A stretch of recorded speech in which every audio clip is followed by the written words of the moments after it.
다이어트에 실패한 건 당신 탓이 아닙니다. 건강한 다이어트는 자신에게 해가 되는 행동을 하지 않습니다. 그런데 우리는 건강을 해치면서까지 저체중을 갈망합니다. 모든 문제의 원인은 오직 살. 감정이 배제된 채 몸무게 하나에만 집착하는 가짜 다이어트는 우리 삶을 뒤흔듭니다. 저체중에 대한 집착은 절대 진짜 다이어트가 될 수 없습니다. 모든 일상이 다이어트로 돌아가는 걸 넘어 강박증을 가지고 있다면 이는 감정을 돌아봐야 한다는 신호입니다. 해결되지 않은 감정을 만나야 할 때인 거죠. 마른 몸에 병적으로 매달리고 있다면 체중계가 아닌 내 마음속을 들여다봐야 합니다. 그 안에는 트라우마가 뒤엉켜 부정적 감정으로 굳어 있습니다. 이것을 제대로 알아차리지 못하기 때문에 다이어트에 매달리게 됩니다. 수치심을 회피하고 싶거나 사랑받고 싶어서, 어린 시절 정신적, 신체적 학대 또는 부모님의 불화, 방치된 경험, 가족에게 인정받지 못한 감정에 맞서지 못해 마른 몸을 방패로 삼는 거죠. 오직 마른 것을 통해 사람들의 관심과 만족을 얻습니다. 흔히 식이장애로 상담을 받는 사람은 다이어트에 성공한 경험이 없을 거라고 생각하지만 오히려 그 반대인 경우가 더 많습니다. 다들 처음에는 영양소를 충분히 챙기고 운동을 꾸준히 하면서 건강이 상하지 않는 선에서 다이어트를 했고 실제로 목표를 이뤘지만 한번 몸무게가 줄면 더 욕심이 생겨 나중에는 무리하게 살을 뺍니다. 하루 800칼로리 이하로 식단 조절을 하면서 2~3시간씩 운동을 하죠. 이렇게 살을 빼니 주변에서 너 진짜 예뻐졌다 라며 칭찬을 받고 연애도 시작합니다.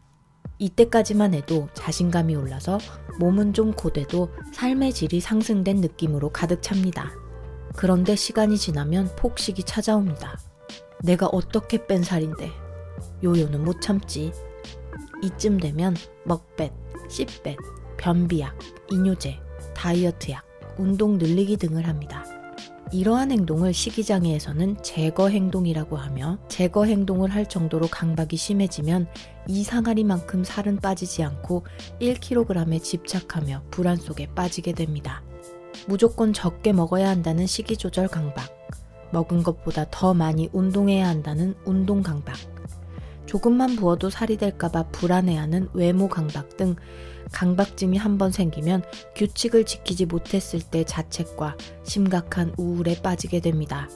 이런 강박을 버려야 건강하고 편안하게 살 수 있다는 걸 누구보다 잘 알지만 놓을 수가 없습니다. 그리고 이런 강박은 실제로 뇌에 영향을 줍니다. 감정과 기억, 자율신경계를 조절하는 뇌의 영역인 변연계 안에 있는 식욕을 조절하는 시상하부가 있습니다. 먹는 것에 엄격해질수록 시상하부는 스트레스를 받고 결국 뇌가 불안정해져서 인내심이 극도로 낮아집니다.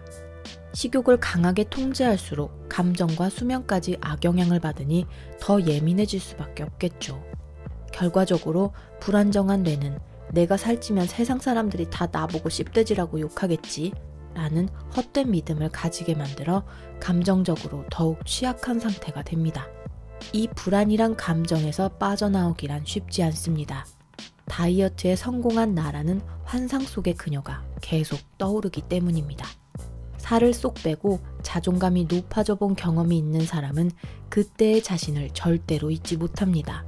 오히려 본인을 옥죄는 덫이 되죠.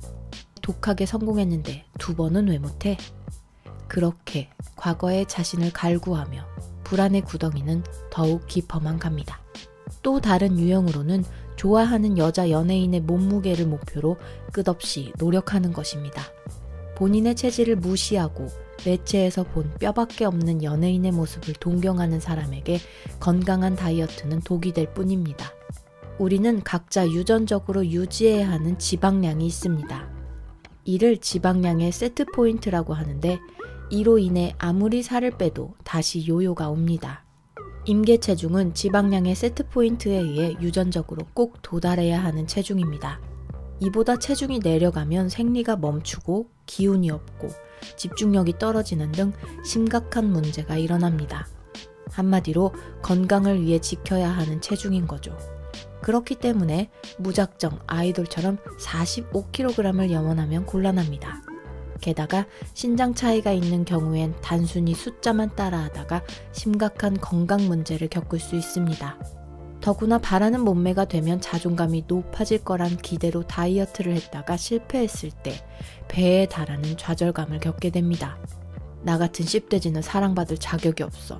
살도 못 빼는 꿀꿀이가 무슨? 이라며 끊임없이 자기를 비난하고 굳어진 부정적인 믿음을 날씬한 몸으로 해결하기 위해 무리한 다이어트를 강행하는 악순환에 갇힙니다. 관념적인 몸에 집착하는 게 무서운 이유입니다. 강박증을 극복하려면 가장 먼저 자존감을 회복해야 합니다.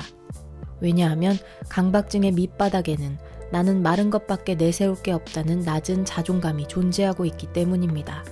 사실 식이장애와 다이어트 집착이 심한 사람은 자신에 대해 잘못된 믿음을 가지고 있습니다.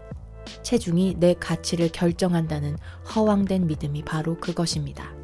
따라서 불안한 뇌를 안정시켜 강박증을 줄이기 위해서는 내 마음을 들여다보고 내 자존감의 크기를 재볼 필요가 있습니다.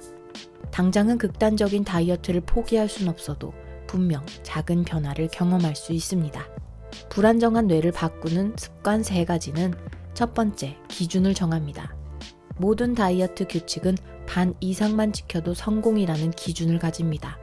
100% 다 지키는 건 살의 노예일 뿐입니다. 완벽주의를 버리고 목표의 절반 이상만 지켜보세요. 운동 쉬는 날을 정하는 것도 한 가지 방법입니다. 건강을 위한 운동은 주 2, 3회가 적정하며 쉬는 날에 다른 취미 활동을 하는 것도 좋습니다.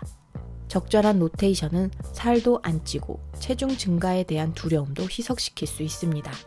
그리고 체중을 범주로 인식합니다.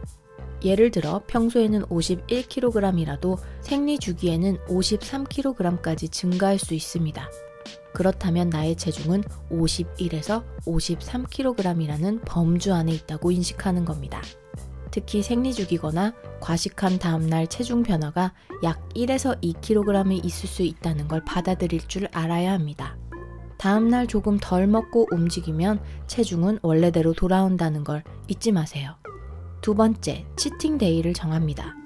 일주일에 한 번은 평소에 살찔까봐 피했던 음식을 즐겨보세요. 내가 제일 편안해하는 사람과 포만감 있는 식사를 해보세요. 편안한 사람과의 식사는 살찔 것이라는 불안을 줄여줍니다. 배부르게 먹어서 기운도 나고 기분도 좋아질 수 있으며 막상 체중이 늘지 않는 걸 눈으로 확인하면 오히려 안심하게 됩니다.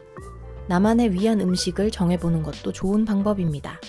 꼭 식사가 아니라도 괜찮습니다. 카라멜 마끼아또라면 천천히 음미하면서 즐겨보세요.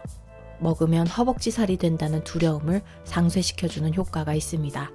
그리고 일주일에 한 번은 나에게 극진한 대접을 해보세요.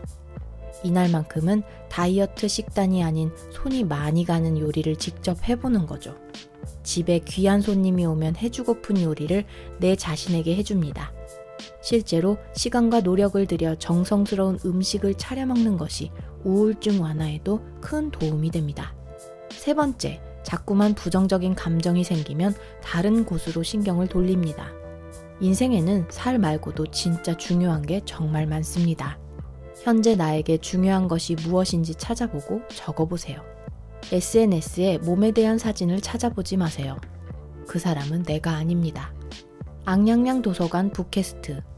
오늘은 박지연 저자의 나의 식사에는 감정이 있습니다를 통해 잘못된 다이어트 목표에 대해 알아봤습니다. 그럼 여러분의 교양 있는 건강을 응원하며 다음 북캐스트에서 또 만나요. 안녕.